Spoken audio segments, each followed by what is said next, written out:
My name is Rachel Wilson and I'm a newly qualified social worker in the Children and Young People section at Lewisham Council. So basically I have about 9 to 15 caseloads, which is kind of 9 to 15 families who I work with on a daily basis. And my job is basically to look at the safety and protecting of children in those families, and working with families to try and protect the children and look at their holistic needs and things like their health and education and whether they're safe in the family environment, basically. I worked in my gap year in Africa, and that really affected me and kind of made me know that I wanted to work with children who were maybe slightly more disadvantaged than myself. It was an orphanage with about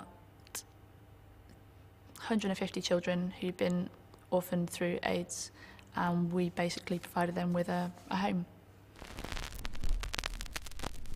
I think I went there thinking that I was going to go into an environment where there were lots of children who were very sad and upset and forlorn, but in fact I went into an environment where the children were just as happy as they are in the streets, you know, in Lewisham. That kind of puts a lot of things into perspective, really. But equally I was, faced with things I hadn't seen before.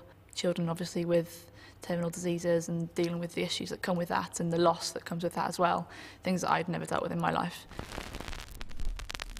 I think in social work there's a lot of scope for doing different jobs. Just because I'm in child protection now doesn't mean that I will necessarily be in 5 years.